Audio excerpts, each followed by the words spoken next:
Greetings, everyone. This is Payman Lorenzi, host of the Leaders Without podcast. Today, I have a return of one of my most special friends. I added on the podcast exactly a week ago. Our podcast, part one, hasn't gone live yet because I'm so behind, but it will go live soon. This is part two.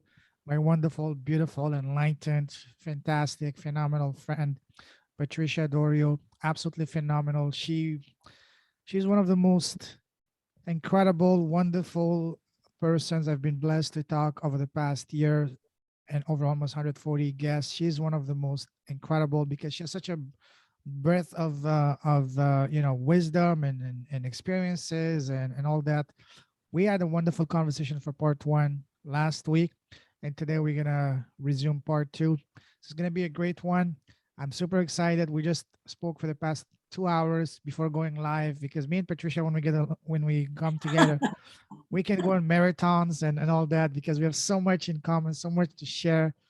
In a way, I see Patricia as my mentor because she has so much wisdom to share with me. She's such an endearing personality, so loving to talk to her. So it's almost like we're brothers and sisters from two different mothers because I have such a connection with you and that we've grown over the past 2 weeks that it's even though we just met 2 weeks I mean a week ago, it feels like we've known each other for as long as I'm here. Maybe we're connected at the soul level, who knows? But I mean, I firmly believe that everything happens for a reason and at the Yeah, right time. And I wouldn't be surprised if we're connected in a past life or something or whatever. But at least I know for a fact is that we'll be connected from now on until God allows us, both of us, to be in this planet in this lifetime. For as long as both of us going to be here, we're going to be connected because you're a gift. As I said, you're a gift to this world, and this is not a compliment. This is a an observation.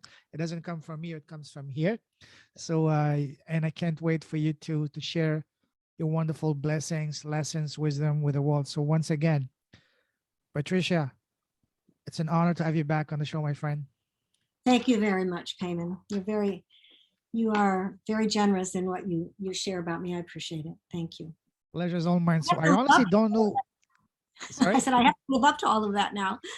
Oh, I'm sure you will do because it's one of your strengths, especially having had your own TV shows and interviewing some of the greatest experts in the world. We're gonna talk about it in a moment, but I don't even know where to start with you because there's so much we can go, so many directions we can take it. But so one thing I really want to go. Last week we barely scratched the surface as to the introduction, all that. So now today, what I want to talk about is let's talk about your path.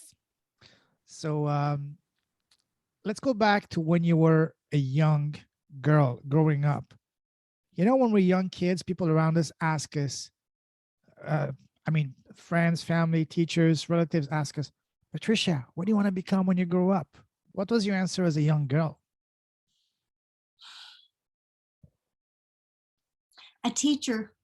Wow.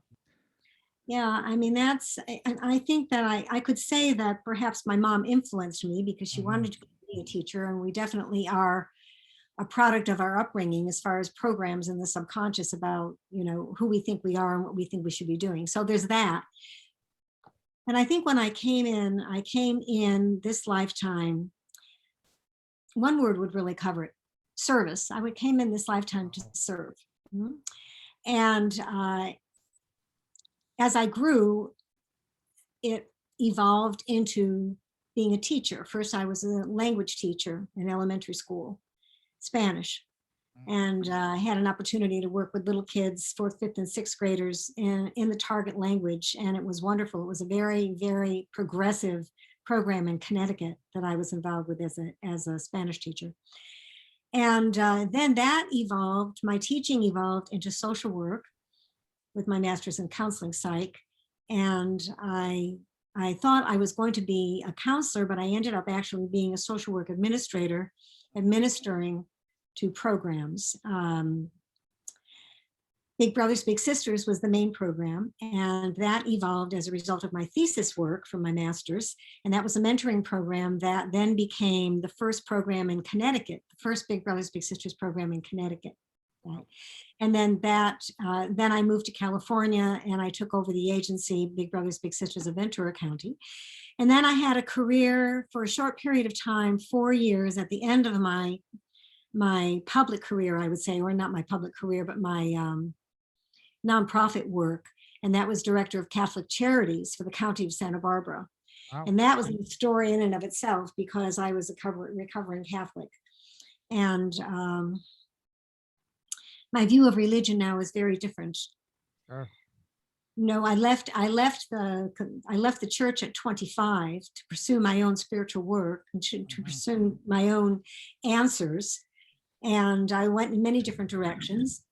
I tried a little bit of everything, and I pulled the best and have a very eclectic approach to spirituality, which really does align with this concept that everything's energy. Yes. Like Einstein says, everything is energy. That's all there is to it. It can be no other way. It's not philosophy. This is physics.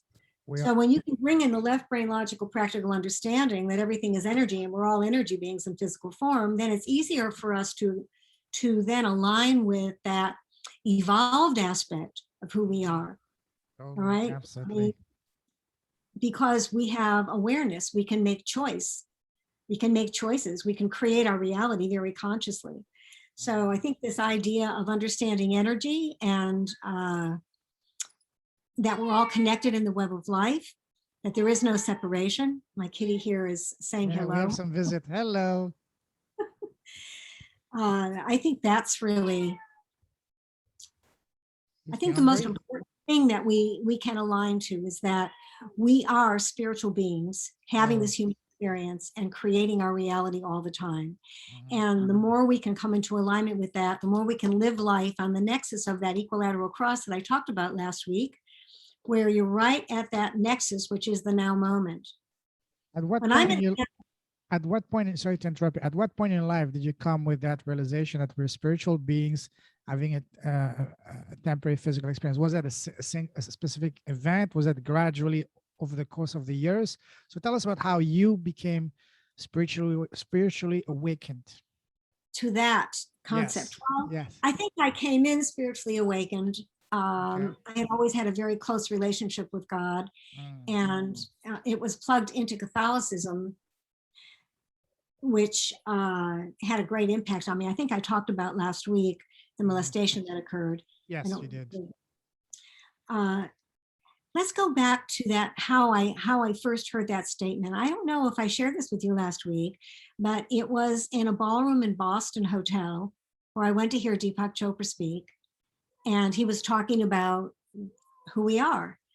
And he said, in fact, we're spiritual beings having a human experience. And when he said that, it just lit up inside me. I just knew it. You hear something and you hear a truth and you have some kind of a visceral reaction in the body that tells you, yes, this is true. This is true. So then I knew it was true. It was like a feeling in my body, not an intellectual concept, but a feeling. And that was the beginning of this really hot pursuit that I've been on to really move from believing that we're God to knowing that we're God. And that knowing is something that we experience in the body rather than a thought that's just a matter of, an intellectual concept that we're God in form.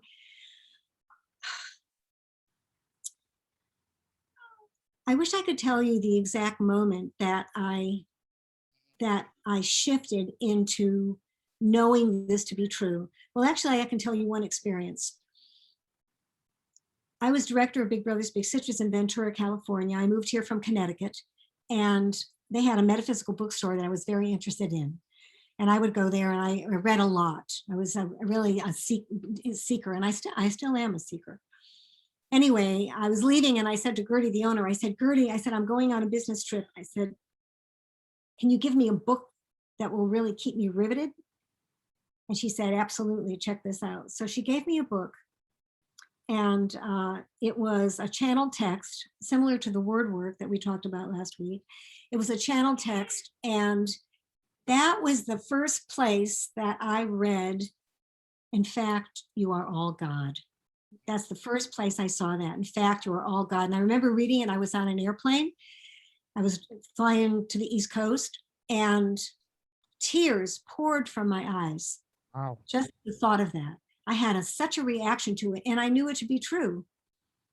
And then years later, I had that same feeling with Deepak Chopra when I heard him speak about it. So anyway, perhaps it's even trite now with people who are spiritually awake. But you know, a lot of times people get complacent in their spirituality. Mhm. You know, my ideal people that I want to work with are people that are tired of being complacent around their spiritual awareness and are really ready to rock, are really ready to take a deep dive into understanding this whole idea of who we truly are and how we can really manifest personal lives that are fabulous, and then work collectively and build a resonant field to eventually get to heaven on earth in Totally. our lifetime. I'd like to see it in my lifetime. You definitely will, Payman, in your lifetime. God willing. God I willing, know. we'll both gonna see it. Yeah. Absolutely.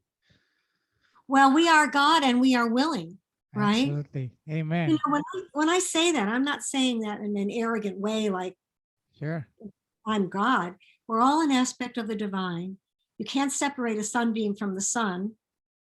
You know, it's like we're sunbeams from the sun. We're a cell in the body of God. We're all those wonderful metaphors for who we are.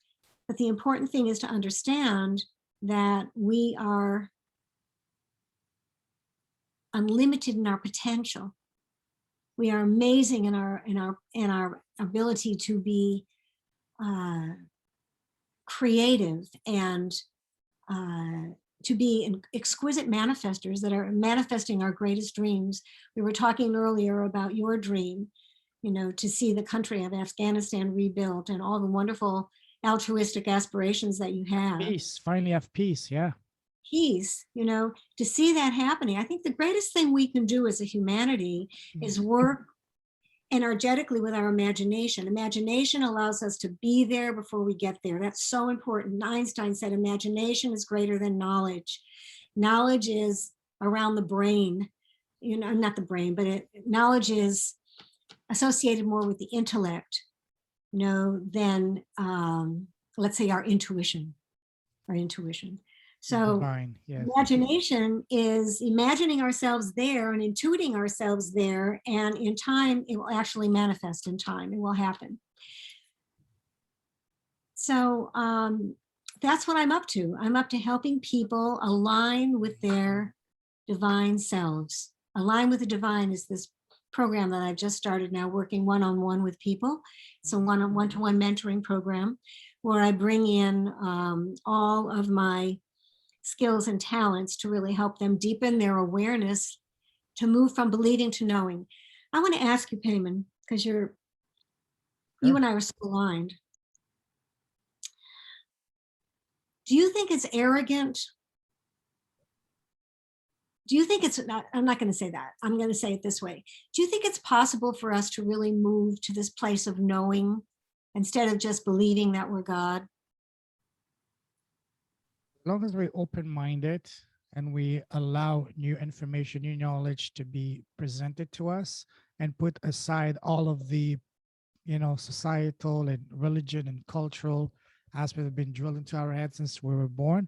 As long as we're open to that and we approach this from an open mind, open heart, and open soul, yes. And again, that's ultimate, as far as I'm concerned, that's the ultimate journey, at least in this lifetime, we're all going in, because we all gonna get there. Some of us sooner than others. So there's no point to push or to put pressure on someone. Let them get there at their own pace. If someone is not ready, the information you're gonna present to them is gonna be completely useless. Right. It's not going to be. It's not going to No. be a person that necessarily Mhm. would be interested in this conversation, would want to No. work with. It's like talking. It's gonna be like talking to a wall. It's gonna be completely unproductive. However, if the person is ready for that, they will seek you out. They will, when you present that to them, and say, "Oh my God, it's what I've been feeling forever. It's what I've been looking for." So again, there's no point. One mistake we all make in business is we try to get our message to as many people as we can, like the shotgun approach. That doesn't work. Never worked and never will. Instead, you only want to work with the people that are your ideal client. You That's identify a very specific person, and you don't try to help them with everything, because helping everyone with all of their issues, that's something that only God can do. Unfortunately, me and you, we're not God, even though we are part of God in some ways. So what we can do, we try to identify a specific person with a specific pain point, and go help that person. Same thing in here. You put your information out there, you send a vibration to the world. The people that can relate with them, that can resonate, they will come to you. So even yes. if you can get, say, 10 or 15 or 20 new people that are spiritually awakened per month, it's much, much more productive and fulfilling than trying to work with 100 people who are not there yet. It's going to be very frustrating. Right. No, I've gotten very clear that my market, I Mhm, began with a goal for being a transformational speaker in the corporate market. mhm. And over these past 3 years, as I've refined my speaking skills, I realized that my market is not that at all. My market are people who are already spiritually awake There you go. and want to deepen their spiritual awareness. And what I say is deepen their spiritual awareness to move you from believing that you're divine Mhm. to knowing you're divine. Now I want to ask you, Payman, a question. Do you think it's presumptuous or arrogant for me to say that from as part of my marketing? Because that's really what I want to do. I really want to move people from thinking about being God informed, believing that we're God informed, to a place where it's just there. They just know it. It's in every cell of their body. They just know it. And then it gives you such a perspective to be in the human experience then, because you're not held hostage by the human experience anymore. You know, you're coming from a whole different place of being aligned with your divine self that's making the choices in the world that's going to move you forward. That's my work. If I'm going to be Beautiful. totally transparent, that is my work. And yet, um, I know that it might ruffle the feathers of people that consider it arrogant or it's impossible to really know, or like that. But you know what, Patricia, these people that will be, rubbed the wrong way, they're doing you a favor, because they're letting you know they're not the right people to work with you. You don't need to work with them. So you say, thank you very much for enlightening me, for showing me that we're not there yet. But when you do get there, I'm here for you. So this is how I see it when someone figures out, because I've been in your exact that situation. I do my best, put everything I can out there, and people still criticize and all that. At first I was getting all, affected and all that and down. But I said, you know what? There will always be people that will not be happy, because some people are just grumpy, some are just in bad mood, bad place, bad time of the month, whatever you want to call it. But for these people, they're doing you a favor, because imagine if they had joined your program, they would have been an absolute pain in the butt. You know, it's much better for them to let you know right off the bat, hey, I'm not a good fit. Thank you very much. You're making me, both of us, a favor. Thank you very much. God bless you. However, when you get there, I am here for you, and I'll welcome you with open arms. For now, we're still going to be friends, but it's not the right time for us to work together. As simple Right, as that. right. So my market has really gone from the corporate market to this much smaller Hmm. niche, if you will. It's like a niche market. I That's think that there are beautiful. I think that there are people like me and like you that are really coming into the awareness of this truth, as an Mhm. unshakable truth. Truth is truth is truth is truth. And it's life changing, because then especially when people, it especially when it's universal truth that you feel from your gut feeling, not what TV that's or that's my media or religion or society is telling you, because that's what they want us to believe.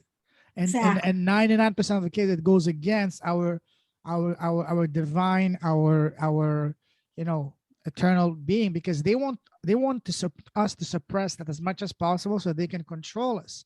Once we start getting aware of what we really are, how powerful we are, and untouchable and indestructible we are, then it's game over for them. They can control us. And that's why we've been suppressed for millennia, because they don't want that to happen. Well, what you say reminds me of one of my very, very favorite passages in the word work. The word work, for those of you that might be tuning in for the first time, is a body of work that I've been studying. It'll be 7 years coming up on my birthday, February 14th. Beautiful date. Yeah, I know. It's such a great birthday, the day of love. Anyway, this work is a channel text, divine beings that call themselves the guides. They're master teachers, probably in the genre of, we're talking as, Jesus and Buddha and that caliber of master. I think that they're incredibly high masters. And they're here. Their job is to help us make it through this period of time, transition us through this time. And the book is vibrational. So what it does is, as you work with the books, all of them, right, beginning with the first one, it lifts the vibrational frequency of the body just by owning the book. And as you start to work with the book, and if you resonate with the book, it's a gift to resonate with it, because you'll move more quickly. And what they say in no uncertain terms is that we are God in form. And they say things like, we cannot not be God. So you can be an atheist and think it's a ridiculous conversation, but that's the true atheism, is denying your own God self. That's what they call atheism, which is an interesting perspective on atheism. The other thing that they say that is so powerful is that it's just what you were saying. We are so influenced by our history, by how we've defined ourselves and how we've allowed others to define us, and by collective agreement. A paradigm can be that the world is flat because everyone believes it at the time, right? And then the shift happened when the world became, people were aware that the world was round, not flat. So I believe now that we're going through this paradigm shift. And what is absolutely critical for us in this process, in this journey, is to let go of history, definition, and collective agreement.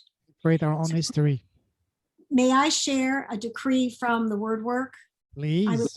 Yes. I'll tell you a story related to it. Every year I do my life vision statement for the next year. And every year I go back and I tweak it, and I accomplish this and I add that and I tweak this and I tweak that. Well, 2 years ago, I couldn't find on my computer, I couldn't find my document. I couldn't even find a hard copy for the document. And I could, of course, get it from one of my clients or whatever, because I always used my own statement as a template. But I said, something is up. Something is up. So I went inside and I asked, and this is what I got. I got that that was all written from history for how I define myself and for collective agreement, that I really needed to have a new perspective now, which is embracing the unknown. Because in the unknown is the mystery. It's the excitement of, what's beyond our history, definition, and collective agreement. So I said, well, what am I going to do for my New Year's intentions? And I didn't get an answer until later on, when I was actually listening in the car to one of the books, and I heard this decree, and I'll share it with you right now. So I am now willing to experience my reality outside of history, definition, and collective agreement. I'm willing to know the realities that coexist on this plane in higher octaves may be understood or experienced for my benefit. I'm willing to know beyond the known. I'm willing to speak beyond language. I'm willing to claim beyond intent. I'm willing to see beyond perception. And I'm willing to know the truth of vibration beyond any comprehension I may have had thus far. And may this claim bring me into alignment with my true self, knowing the what I am.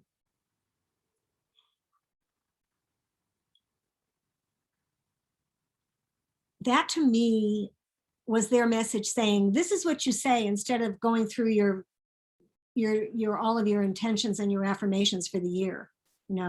This is what you say. I'm willing to know beyond the known. Think about that. To know beyond the known. Everything that we know, we've experienced. That's why we create from what we know. But if we could create from what we don't know, willing to surrender it to be fabulous because we're lifting the vibrational frequency of it, it's going to be better than we could ever even know. Create from our imagination. What? We create from our imagination. From our imagination. So knowing beyond the known. What about speaking beyond language? I love that. Speaking beyond language. I would say to my clients, what does it mean speaking beyond language? I thought about that a lot. And I'm going to ask you, Payman, what do you think it means speaking beyond language? Now you're putting me on the show. Okay, wow. What it means to me is don't try to look for prefabricated things of what you already know. Try to look outside of the norm, outside of the box. Try to be, for example, everything we see around us, everything, whether it's the computer, the couch, the car you drive, the TV, everything was created in somebody's imagination. It didn't exist before. This is a perfect illustration of that. So what can we, just like, you mentioned Einstein, imagination is everything. Imagination is greater than knowledge. Exactly, because knowledge is a good starting point. What's going to help knowledge to go from the point of something abstract to something concrete? That's when imagination comes into play. Imagination shows you the way. So for me, to answer your question is basically, yes, it's good to have that basic information, basic knowledge, but how can you expand that? And that you tap into not only your own imagination, but the collective imagination as well. You ask people around you, you form a mastermind around you of like-minded people. Does that answer your question? Yes, that's a good answer. That's a good answer. And this is what I came up with for me. Before I speak the words, I have an intention about what I want to say. And that intention is a vibrational frequency. So before I spoke with you today, this morning in my meditation, what I did is I worked with you energetically. Wow. So I was able to really send you high vibrational frequency about doing a wonderful podcast today and having everything covered the way it needs to be covered, all of that, right? Raising it up, raising it up, raising it up. So in a way, I was speaking to you beyond language because I was doing it energetically. So when you're speaking, yes. when you're speaking to an audience, what you can do, like I shared this in a Toastmasters group the other night, I said, one of the most important tips I could give you if you want to be a great speaker in connecting with your audience is to send them love. Send them the vibrational frequency of love. Because when you're sending a vibrational frequency of love, you are not in your fear. You are not thinking of what you're going to say next. You're actually connecting with them through the heart. Totally. So that they'll be open to hear what you have to say when you open your mouth and the actual words come out. So there's so much around the word. That's why I love this body of work. I am the word. And I have really adopted this concept of letting go of my history, definition, and collective agreement. And is it easy? Hell no, it's not easy, because we are so programmed by how we were raised, by whom we were raised, by when we were raised, and then not to mention all the karma that we bring in this lifetime that's not complete yet. So, we have a ton of stuff that we've got to wade through in order for us to have let enough baggage go where we can really come into alignment with who we are. It's the baggage. Our history, definition, and collective agreement are baggage. And collective agreement is perhaps the most insidious, because we look around and we get continual corroboration, continual total pressure. Yes. Emphasis on believing this and believing that. One of the things that really ticks me off when I watch television, I like to watch MSNBC. I enjoy Rachel Maddow. I think she's good. If I'm going to stay politically attuned, that's where I want to be. So I'm kind of revealing my political standpoint, but I think it's a duh. Anyway, I cannot stand hearing the commercials anymore. because there are all these drug commercials about this, and you need this and you need that, Yeah, and you yeah. have this condition, and they show these young, vibrant people with these conditions. They're supposed to go to the doctor to ask them for this, that, and the other thing. I mean, it's comical if it weren't so damn sad that conditioning is going like this into through the media, into people's living rooms and into their minds. So one of the most important benefits of being aligned with who you are as spirit in the body is that you can have an objectivity. You can have an objectivity that you wouldn't have in the ego mind personality. Right? You'd be able to see it objectively and you'd say, I'm not going to buy into that negativity. I'm not going to go there. I'm not going to go there. You know, you can make that conscious choice in the moment, not to go down that negative pattern that's going to result in deepening collective agreement that this drug is needed for that condition. And if you're this age, then that's what's happening to you. So all of this conditioning around aging that's going on is just amazing. Absolutely, absolutely. Anyway, so coming full circle, going beyond the known is creating with your imagination the best you can create, and you can't help but be influenced by the past, right? Because that's all we really know. But you can create from your imagination, seeing something like you want to see the work that you're doing, your charitable work, and what that might look like in Afghanistan, for example, you know, seeing that in your mind's eye and being there in some capacity, seeing a celebration or seeing an inauguration or seeing something that places you there in your mind's eye, then you're really going beyond the known.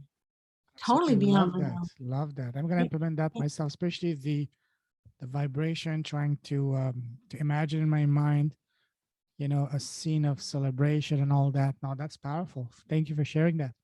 And you know, I hope I'm not going to embarrass you when I say this, and I say this because I think it's important for people to be aware of.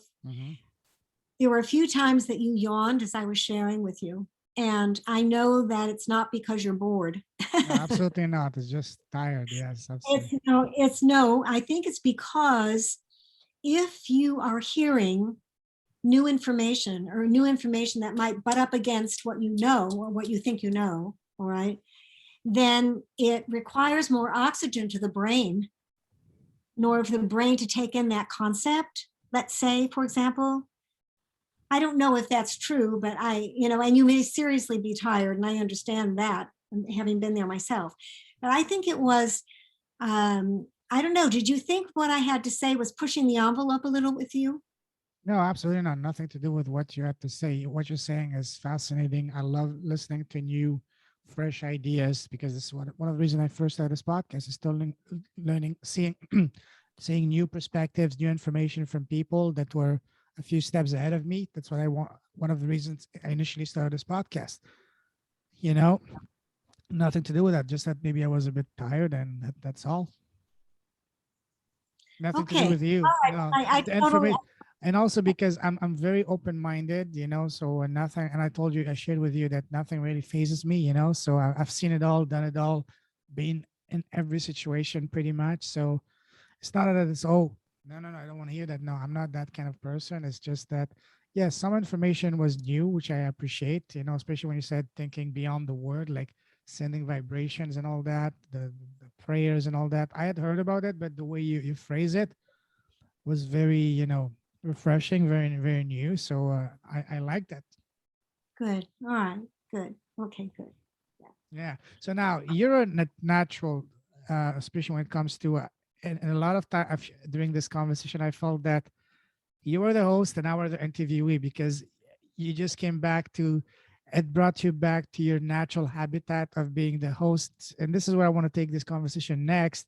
I want you I want you to tell us a bit more about your experience working, having your own TV show. First of all, how did you get into the TV and tell us what it was like to interview all these, you know, household names like Dispenza and Choka Deepra and all these people. So tell us about your experience working as a TV host. First of all, how did you get there? And then how was it working there? Well, I had completed my career as a social worker at 50. I was done, and I wanted to pursue my spiritual work. So I started a spiritual practice in Santa Barbara, and in an adjunct to that, I was invited by a friend to come on her television show. She had a spiritual talk show. And I went on as a guest, and I had a very dear friend sitting in the audience who, after the show, said, Patricia, you're a natural. You ought to have your own show. Yes. And Wow. he said to me, you ought to have your own show, and you ought to call it the Paradigm Shift. Wow. And this man was my husband, and we were getting a divorce, but we were friends. We had that kind of a separation going on. So he was always very supportive of my work, you know. And so he gave me that parting gift. You ought to do your own show, and you ought to call it the Paradigm Shift. And it just resonated with me. You know, when things resonate with me, I feel them here. You know, it's not so much here. You know, it's a good idea, but I feel it here. And when he said that, so that's how I started. And I do you know that in my garage, I have all of those shows in the original VHS, soundtrack. Wow. How many do And you have? well, I did 300 shows. Oh my God. And then recently, in the recent years, I've done 35 shows of a new show that I did called Get Conscious Now. And I had a partner. I worked with a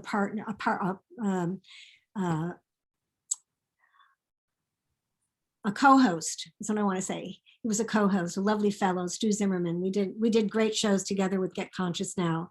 But it was in the early 2000, you know, the late 90s and early 200s that I interviewed these guys and these people.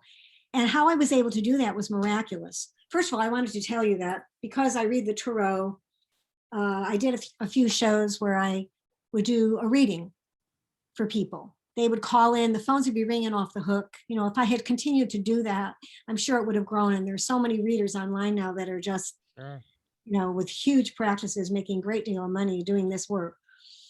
But so I did it, but then I went, I don't really want to be doing a show like this. If people are interested in the tarot, they can seek me out privately.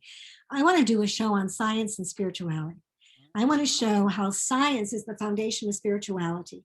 I want to show how science is doing its best to catch up with spirituality. I want to do a show on what is consciousness. What is conscious? What does it mean to be a conscious person? So I started the Paradigm Shift, and the paradigm that I'm talking about that is shifting is we're in the middle of it now.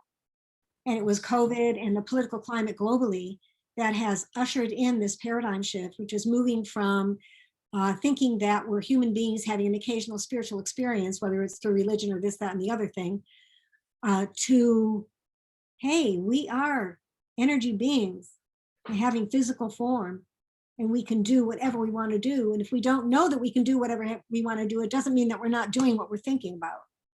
People create by default when they don't understand they're responsible for their thoughts.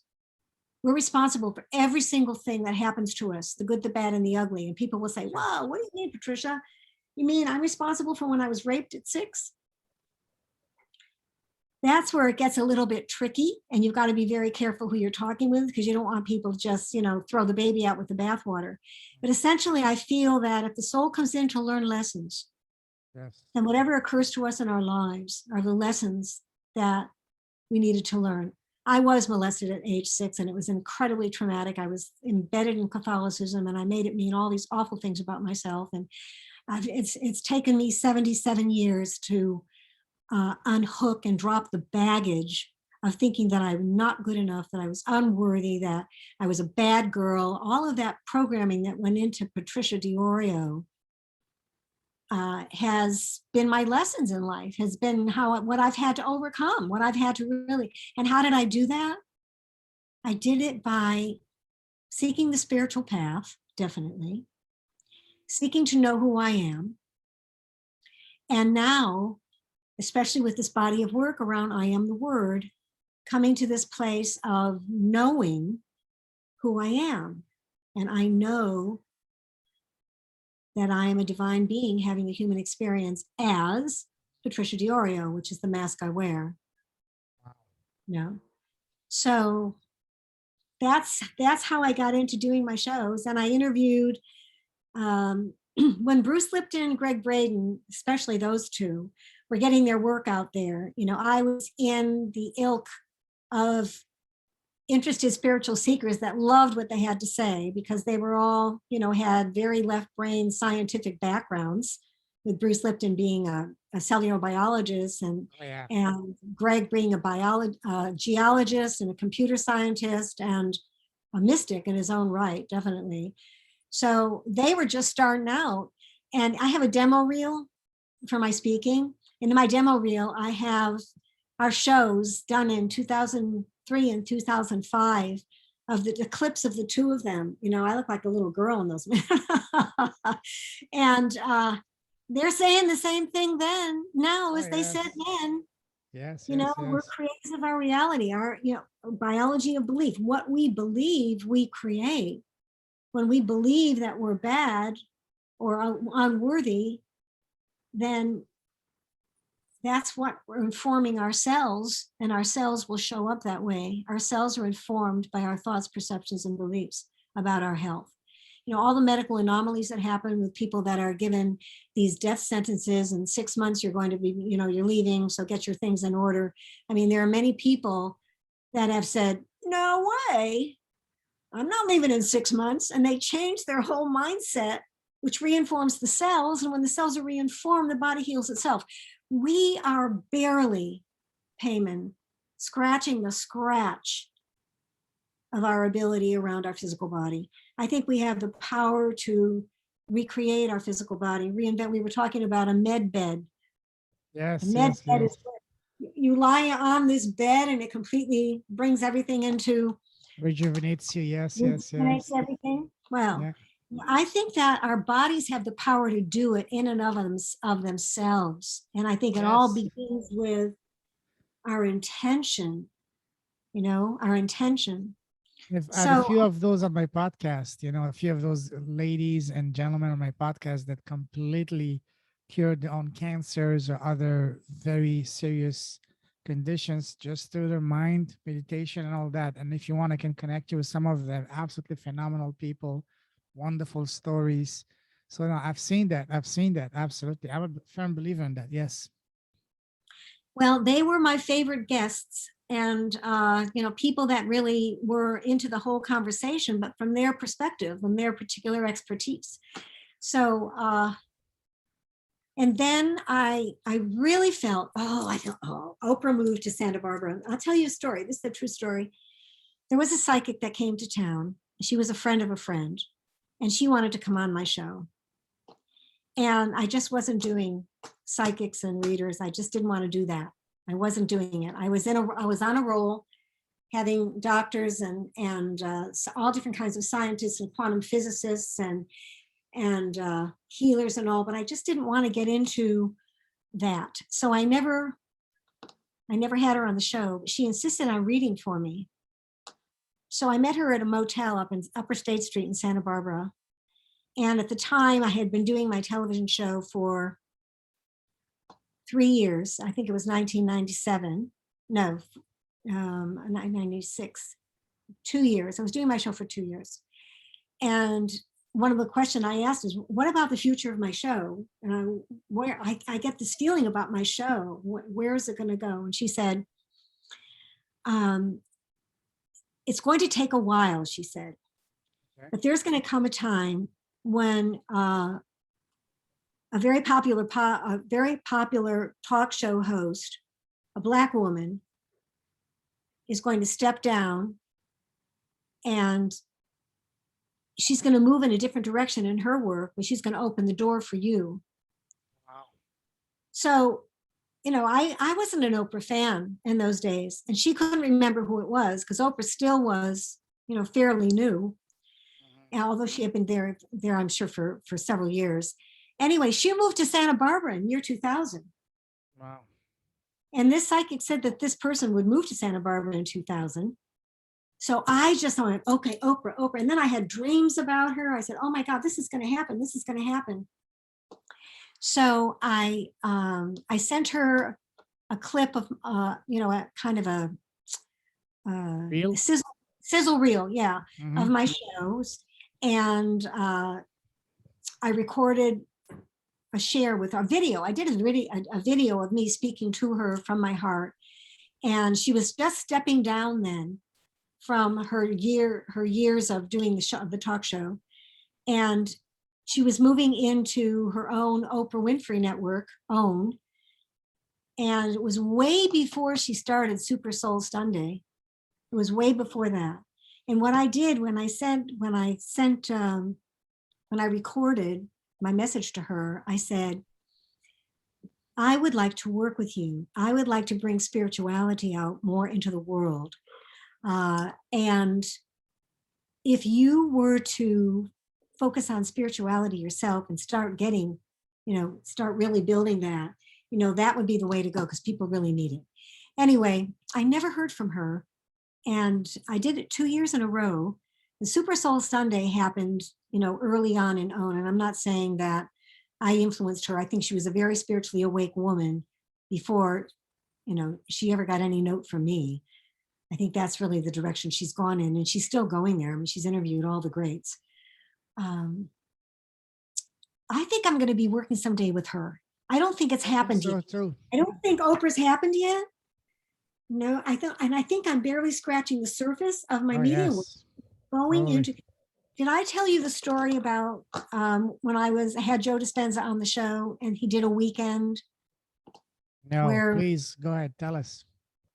I didn't tell you about the mask and the blindfold and the cards. No, I don't think so. No. Okay, so I had Joe Dispenza on the show. For those people that don't know Joe is a amazing fellow. He's a spiritual teacher. He is a neuroscientist and came originally from the chiropractic world, but he's one of the most renowned luminaries, in my opinion, on the planet right now that tells us about the miracle of our brain function, the neuroplasticity of our brain and all of that. So he was on the show and he was talking about manifestation and how do we manifest? Well, he says, we manifest with our thoughts. Our thoughts are electric. Our emotions are magnetic. When we have a powerful thought and moved by a positive emotion, it's going to happen in the world. And then we have the thought, the feeling, and we speak it. And of course, that happens for negative thought, negative feeling, and negative happening.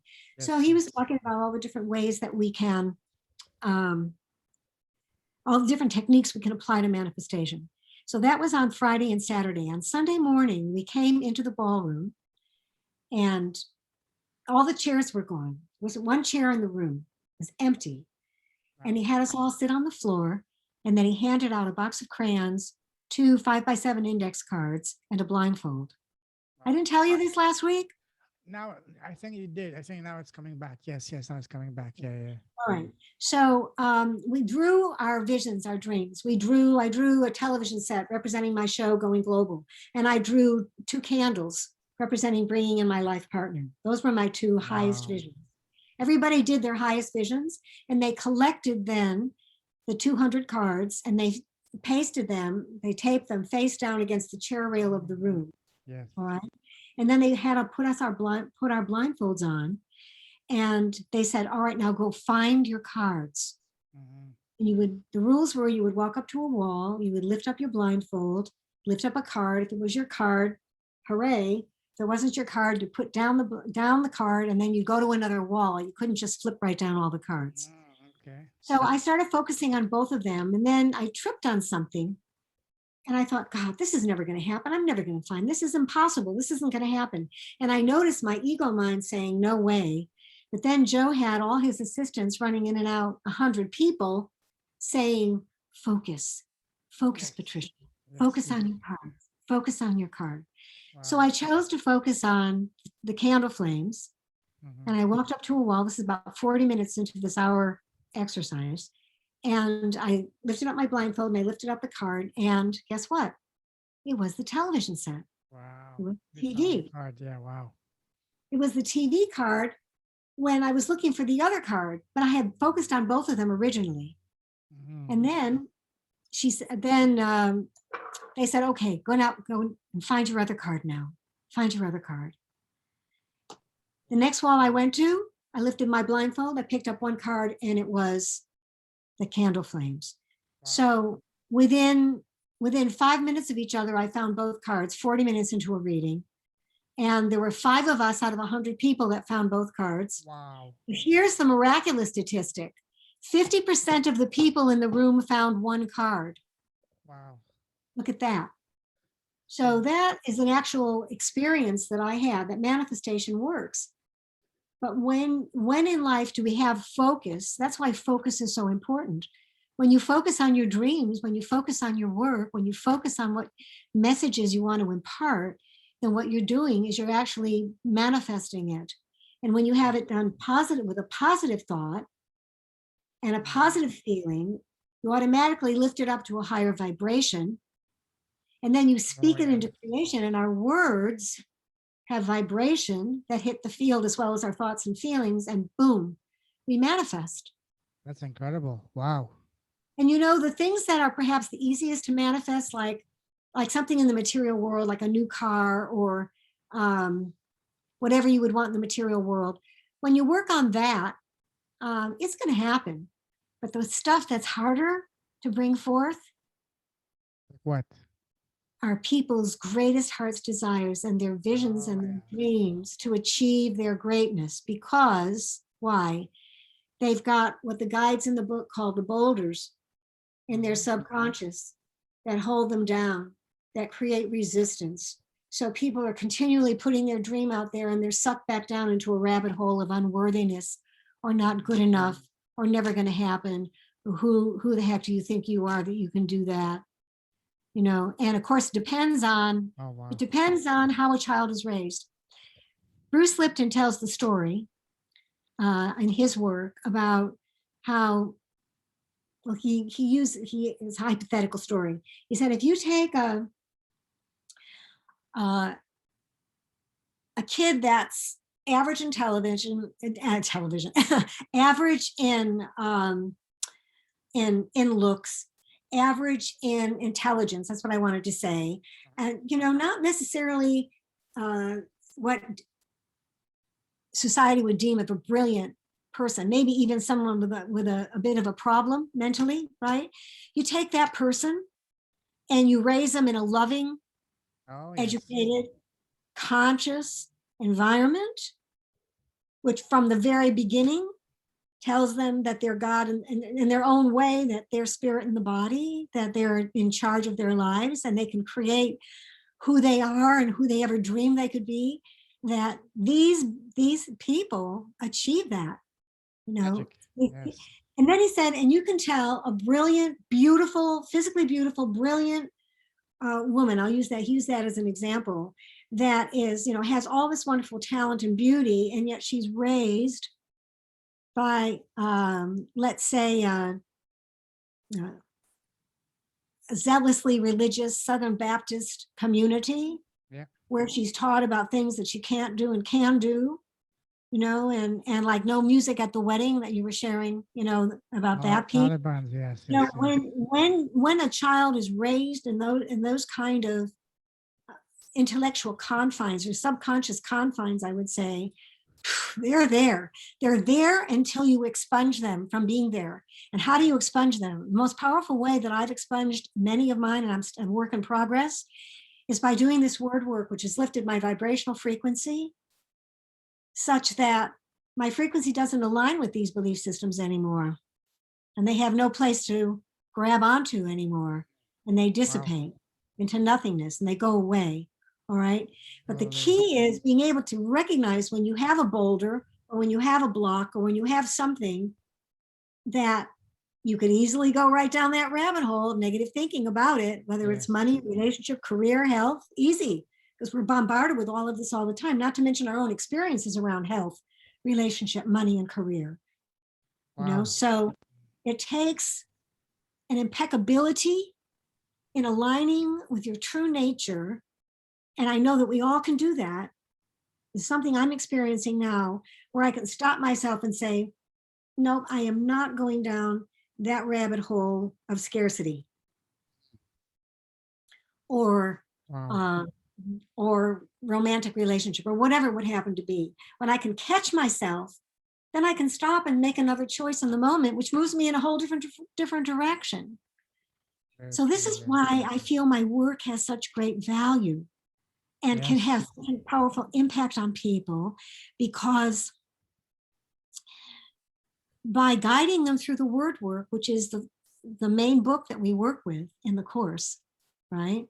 And bringing to the table the tarot, which helps us to understand aspects of ourselves archetypally that are coming to the fore around the work we're doing, you know, and my own stories of the different experiences I've had through stories that have helped me understand. Yeah. I feel that this is my work. Yes. Beautiful work. Wow. It's definitely a niche market. And that's a blessing because you want to be as niche as possible, as laser focused as possible for all the reasons we covered earlier. You want to work with specific people that are ready and at the same stage as you, and you don't want to, and that's perfect. That's a great place to be. Honestly, I'm so happy for you because you're at the right time at the right stage to have phenomenal impact out there, bringing together all of your experience, your knowledge, your wisdom, and connections and contacts. So yeah, you're gonna create something phenomenal. And for you, when you talk, a lot of time I was just letting you speak because you're such a natural in front of the camera. It just flows. It's just like you're a fish back in your element in the water. So seriously, because you were talking at times, I had question, but I didn't want to interrupt. I didn't want to stop the flow of what you were sharing. I said, you know what, just shut up and listen and take in the information. And that's what I did. I haven't followed the script at all. No, who cares? We need the script when we have an actual wonderful professional in front of us.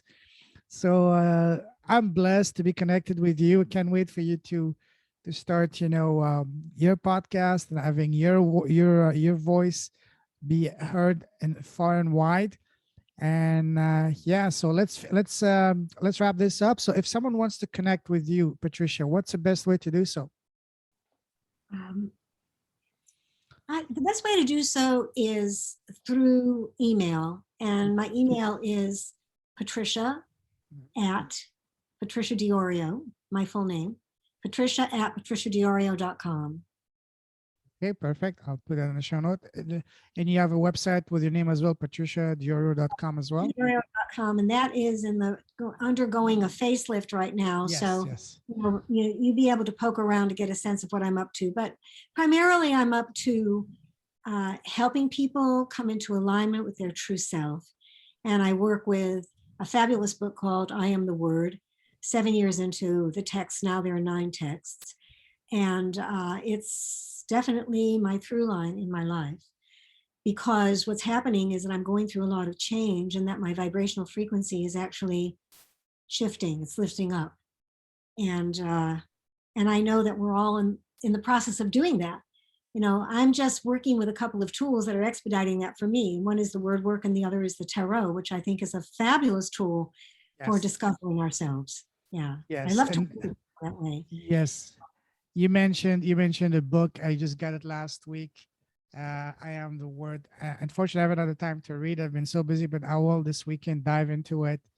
And yeah, we'll let you know what I think. And I can only see that this is, if you're speaking so highly of this book, then I know for a fact that this is going to be a transformational book. Let me, Absolutely. let me put it this way to you and to all your viewers and listeners. If I could give each and every one of you a gift that would be the most important gift I could ever give you ever in your life, Hmm. it would be to pick up this book. And you may Yes. not resonate with it. You may not resonate with it. People don't resonate with it. And it's not the only path to self-awareness and the truth, self-understanding yourself as divine. It's not the only path to ascending while you're in the body, but it is a very powerful path if you resonate with it. So think about this. This is ascension while you're in the body. It's going to have a physiological impact on your life. It's going to have an emotional, intellectual impact on your life. It's going to change your landscape. You're going to see things differently. People start coming into your life that are vibrating at the same frequency. And what's happening is that you're manifesting your dreams. Absolutely. You're actually doing that because you're vibrating at a higher frequency. Absolutely. Totally. And this is why, because I somehow raise my frequency. That's how we connected, because you already had such a high level of frequency and all that. before I leave, and I have to run because I have another appointment, and you've been Mhm. so generous today with your time as always, Payman. I just love you, You're and I love welcome. what you're up to, and I Thank you. Same totally here. support. I want to say that I'm adding another spoke to my spiritual wheel right now, my spiritual Mhm. practice. And that is a program called Align with the Divine, where I Mhm. take people one on one through the process, through the book, and working with the tarot and with a mentoring process. I'm a spiritual mentor, and I'm just letting people know that I'm offering that now. And for the um, the first 5 people that may be tuned into this, I will give you a full-on tarot reading as a gift. Wow. Very gracious of you. And I remember last week you did a tarot reading for me. That was phenomenal. I love that. So yes, Yes, highly recommend people to take advantage of that. So the best way, again, if someone is interested in your alignment with the divine, the best way is to email you at your email or contact you through your website.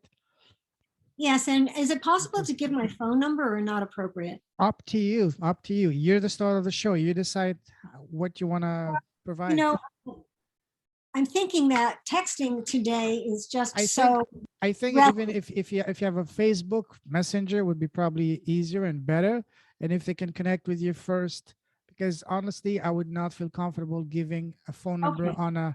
I mean, if you want to give yours, that's fine, but I would not do that because again, you never know who's gonna be watching this video on YouTube, because Yes. this.